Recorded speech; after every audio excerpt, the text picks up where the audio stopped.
ಶನಿ ಪರಮಾತ್ಮನ ಕೆಲವೊಂದಷ್ಟು ಶಿಸ್ತಿದೆ. ಶನಿ ಪರಮಾತ್ಮನಿಗೆ ಇಷ್ಟ ಆಗೋದಿಲ್ಲ.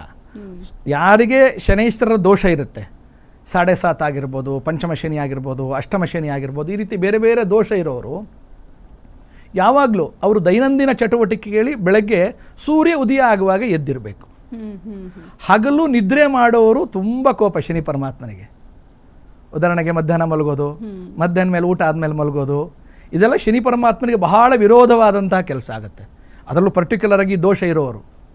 ನಾವು ಯಾರಿಗೆ 7.5 ಶನಿ ಇದೆ ಅಂತೀವಿ, ಅಷ್ಟಮ ಶನಿ ಇದೆ ಅಂತ ಹೇಳ್ತಾರೆ ಪುರೋಹಿತರು, ಅಥವಾ ಪಂಚಮ ಶನಿ ಇದೆ ಅಂತ ಹೇಳ್ತೀವಲ್ಲ, ಅವರು ಬಹಳ ವಿಶೇಷವಾಗಿ ಮೊದಲು ಮಾಡಬೇಕಾಗಿದ್ದು ಬೆಳಗ್ಗೆ ಸೂರ್ಯ ಉದಯ ಆಗುವಾಗ ಎದ್ದು ಶುಚಿರ್ಭೂತರಾಗಿ ಅವ್ರಿಗೆ ಏನು ಸ್ತೋತ್ರಗಳು ಬರುತ್ತೆ, ವಿಷ್ಣು ಸಹಸ್ರನಾಮ ಓದ್ಬೋದು, ಹನುಮಾನ್ ಚಾಲಿಸ್ ಪಾರಾಯಣ ಮಾಡ್ಬೋದು, ಅವರವರ ಮನೆಯ ಆರಾಧ್ಯ ದೇವರನ್ನು, ಅವರವರ ಅವರವರ ಇಷ್ಟ ದೇವರನ್ನು ಅವರವ್ರ ಮನೆಯಲ್ಲೇ ಪೂಜೆ ಮಾಡ್ಬೋದು.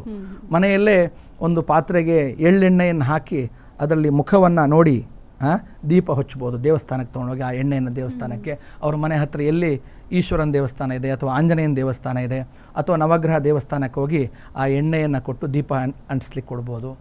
ಆಮೇಲೆ ಶನೈಶ್ವರಿಗೆ ವಿಶೇಷವಾಗಿ ದಾನ ಕೊಡೋದು ಭಾಳ ಶ್ರೇಷ್ಠ.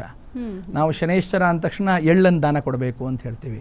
ಶನೈಶ್ವರನ ವರ್ಣ ಕಪ್ಪು ಬಣ್ಣ, ಆ ಕಪ್ಪು ಬಣ್ಣದ ಬಟ್ಟೆ ಮತ್ತು ಎಳ್ಳನ್ನು ಒಂದು ಗಂಟು ಕಟ್ಟಿ ಅದನ್ನು ಪ್ರಾರ್ಥನೆ ಮಾಡಿ ದೇವಸ್ಥಾನಕ್ಕೆ ಹೋಗಿ 9 ಪ್ರದಕ್ಷಿಣೆ ಹಾಕಿ, ದೋಷ ಇರತಕ್ಕಂಥವರು ಅದನ್ನು ಅಲ್ಲಿ ಪುರೋಹಿತರಿಗೆ ದಾನ ಮಾಡೋದು ತುಂಬ ಪರಮಶ್ರೇಷ್ಠವಾದಂಥ ಕೆಲಸ.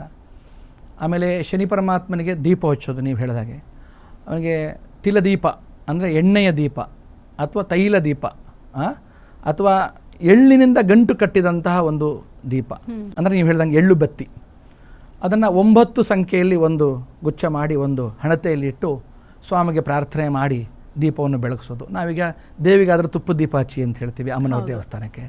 ಆಮೇಲೆ ರಾಹುಕಾಲದಲ್ಲಿ ಲಿಂಬೆಹಣ್ಣಿನ ದೀಪ ಹಚ್ಚಿ ಅಂತ ಶಾಸ್ತ್ರ ಹೇಳುತ್ತೆ. ಹಾಗೆ ಶನಿ ಪರಮಾತ್ಮನಿಗೆ ಎಳ್ಳು ಬತ್ತಿಯ ದೀಪವನ್ನು ಹಚ್ಚೋದು ಸಂಜೆ ಸೂರ್ಯಾಸ್ತ ಆದಮೇಲೆ ನಾಳೆ ಬಹಳ ಶ್ರೇಷ್ಠವಾಗಿರೋದು. ಹಾಗಾಗಿ ಅವರವರ ಮನೆಯ ಹತ್ತಿರ ಎಲ್ಲಿ ನವಗ್ರಹ ದೇವಸ್ಥಾನ ಇದೆ ಅಥವಾ ಶನೈಶ್ವರ ದೇವಸ್ಥಾನ ಇದೆ ಅಲ್ಲಿ ಹೋಗಿ ನಾಳೆ ಸಾಯಂಕಾಲ ಎಳ್ಳು ಬತ್ತಿ ದೀಪವನ್ನು ಹಚ್ಚೋದು. ಹಾಗೆ ಆ ದೇವಸ್ಥಾನದಲ್ಲಿ ಏನಾದರೂ ವಿಶೇಷವಾಗಿ ಶನಿ ಪರಮಾತ್ಮನಿಗೆ ಎಳ್ಳೆಣ್ಣೆಯ ಅಭಿಷೇಕ ಬಹಳ ಶ್ರೇಷ್ಠವಾಗಿರೋದು. ನಾವು ಬೇರೆ ದೇವರಿಗೆಲ್ಲ ಪಂಚಾಮೃತ ಅಭಿಷೇಕ ಮಾಡ್ತೇವೆ, ಹಾಲು, ಮೊಸರು, ತುಪ್ಪ, ಜೇನುತುಪ್ಪ, ಎಳ್ನೀರು ಈ ಥರ ಎಲ್ಲ ಅಭಿಷೇಕ ಮಾಡ್ತೇವೆ. ಶನಿ ಪರಮಾತ್ಮನಿಗೆ ತೈಲಾಭ್ಯಂಜನ, ಎಣ್ಣೆಯ ಅಭ್ಯಂಜನ ಅಂದರೆ ಬಹಳ ಶ್ರೇಷ್ಠವಾಗಿರೋದು. ಅದರಲ್ಲೂ ಎಳ್ಳೆಣ್ಣೆ, ಒಳ್ಳೆಯ ಎಣ್ಣೆ, ದೀಪದ ಎಣ್ಣೆ ಅಲ್ಲ, ಒಳ್ಳೆಯ ಎಳ್ಳೆಣ್ಣೆಯನ್ನು ದೇವರಿಗೆ ಅಭಿಷೇಕ ಮಾಡೋದು ಬಹಳ ಶ್ರೇಷ್ಠ. ಹಾಗಾಗಿ ನಾಳೆ ಎಲ್ಲೆಲ್ಲಿ ದೇವಸ್ಥಾನಗಳಲ್ಲಿ ಎಳ್ಳೆಣ್ಣೆ ಅಭಿಷೇಕ ಮಾಡುವಂತಹ ಒಂದು ಪೂಜೆಯನ್ನು ಇಟ್ಕೊಂಡಿರ್ತಾರೋ ಭಕ್ತರು ಅಲ್ಲಿ ಸಾಯಂಕಾಲ ಹೋಗಿ ಸ್ವಾಮಿಗೆ ಎಳ್ಳೆಣ್ಣೆಯ ಅಭಿಷೇಕವನ್ನು ಮಾಡೋದರಿಂದ ಇದೆಲ್ಲ ಬಹಳ ಸರಳವಾಗಿರ್ತಕ್ಕಂಥದ್ದು. ಅವರಿಗೆ ವಿಶೇಷವಾದಂತಹ ಶನೈಶ್ವರನ ಅನುಗ್ರಹ ಸಿಗ್ತದೆ ಅಂತ ಹೇಳ್ಬೋದು. ಓಕೆ, ಅರ್ಚಕರಿಗೆ ಬಹಳ ಮುಖ್ಯವಾಗಿ ಶನೈಶ್ವರ ಅಂತ ಅಂದರೆ ಒಂದು ಶಿಸ್ತು ಪರಿಪಾಲಕ ಅಂತ ಹೇಳ್ತಾರೆ. ಅದರ ಜೊತೆಗೆ ನಮ್ಮ ಕರ್ಮ ಧರ್ಮ ಎರಡನ್ನೂ ಕೂಡ ನೋಡಿ ಲೆಕ್ಕಾಚಾರ ಹಾಕಿ ಅಳೆದು ತೂಗಿ ನಮಗೆ ಫಲ ಕೊಡ್ತಾನೆ ಅಂತ ಕೂಡ ಹೇಳ್ತಾರೆ. ಈಗ ನೀವು ಹೇಳ್ತಾ ಇದ್ರಿ ಆ ಒಂದು ದಾನವಾಗಿ ಎಳ್ಳನ್ನು ಕೊಡಬಹುದು ಅಂತ. ಆದರೆ ಕೆಲವೊಂದಿಷ್ಟು ಜನ ತಪ್ಪು ಕಲ್ಪನೆನ ಅಥವಾ ಇದು ಸರಿ ಕಲ್ಪನೆ ಅನ್ನೋದ್ರ ಬಗ್ಗೆ ನೀವೇ ಹೇಳಬೇಕಾಗತ್ತೆ. ಈಗ ದಾನವನ್ನು ಯಾರಾದರೂ ನೀಡಿದಂತಹ ಸಂದರ್ಭದಲ್ಲಿ ದಾನ ಪಡೆದ್ರೆ ಅವರ ಏನು ಕರ್ಮ ಇದೆ, ಪಾಪ ಇದೆ, ಆ ಒಂದು ಫಲ ನಮಗೆ ಬಂದ್ಬಿಡುತ್ತೆ ಅಂತ ಭಯ ಪಡ್ತಾರೆ. ಇದ್ರ ಬಗ್ಗೆ ಏನು ಹೇಳ್ತೀರಾ? ನೋಡಿ, ದಾನ ಯಾವುದನ್ನು ಕೊಟ್ಟರು ಪರಮಶ್ರೇಷ್ಠವಾಗಿದ್ದು. ಭೂದಾನ, ಕನ್ಯಾದಾನ ಎಲ್ಲವೂ ದಾನದಲ್ಲಿ ಪರಮಶ್ರೇಷ್ಠವಾಗಿದೆ. ಆದರೆ ದಾನ ನೀವು ಯಾರಿಗೆ ಕೊಡ್ತೀರಿ ಅನ್ನೋದು ಇಂಪಾರ್ಟೆಂಟು. ದಾನ ತಗೊಳ್ಳೋರಿಗೆ ಒಂದು ಅನುಷ್ಠಾನ ಬಲ ಇರಬೇಕು.